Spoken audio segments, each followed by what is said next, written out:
আজ দেখব ত্রিভুজের ক্ষেত্রফল হাফ ভূমি গুণ উচ্চতা কিভাবে হলো। আমরা যদি গোড় থেকে ভিতর থেকে কোনো বিষয় না জানি তাহলে আমরা সে বিষয়ে ভালো কিছু অর্জন করতে পারি না। আমরা মুখস্থ করছি ত্রিভুজের ক্ষেত্রফল সমান হাফ ভূমি গুণ উচ্চতা। তো এটা কিভাবে আসলো বা কিভাবে হয় আমরা একটু দেখে নিই। আমরা এখানে একটা আয়তক্ষেত্র আঁকালাম।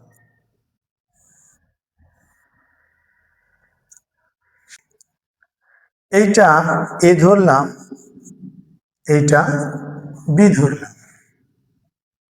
তাহলে এইটার ক্ষেত্রফল কত হবে?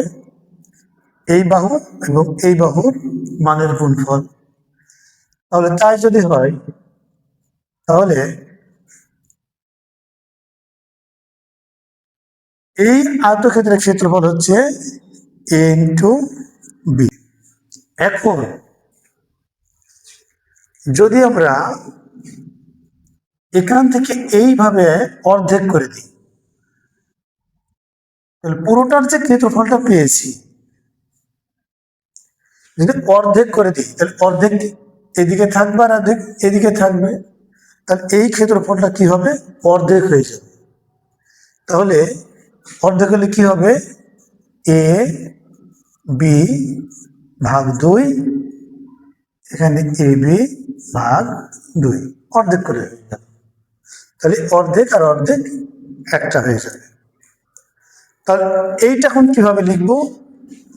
এ বি ভাগ 2। তাহলে এটাকে লেখা যায় আমরা 1/2 এটা সাইডে নিতে পারি, দিয়ে এখানে into A B, A B, তাহলে হাফ এ বি হয়ে গেল। এইটা যখন আয়তক্ষেত্র হবে তখন এটা হচ্ছে দৈর্ঘ্য আর এটা হচ্ছে প্রস্থ। তাহলে এই বাহু দৈর্ঘ্য, দৈর্ঘ্য আর এই বাহু আর এই বাহু কি প্রস্থ। এটা আয়তক্ষেত্রের সময় যখন চেহারা চেঞ্জ হয়ে যায়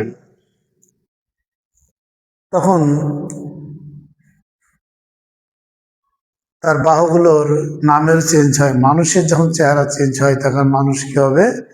তাদেরকেও কিন্তু ভিন্ন নামে ভিন্ন সময় ডাকে। যদি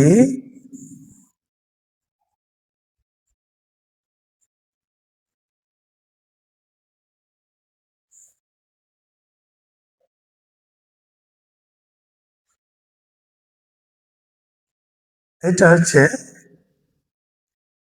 ছোট বাচ্চা বলবে, কিন্তু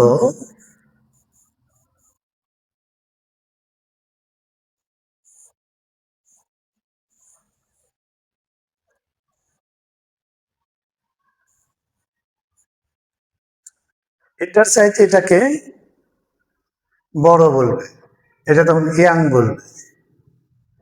ঠিক এইটার ক্ষেত্রেও তাই।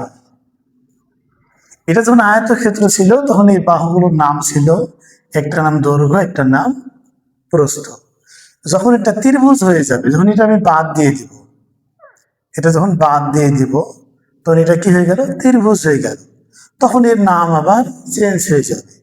এইটা কি? এটা জমি যেরকম থাকে, ভূমি যেরকম থাকে, মাটি যেভাবে বিছানো থাকে, ঠিক এটা এইভাবে এই লেভেলে আছে। তার মানে এটাকে তখন বলা হবে কি? ভূমি। এটাকে বলা হবে ভূমি। আর এটা তখন কি হয়ে যাবে? উচ্চতা। কি হয়ে যাবে?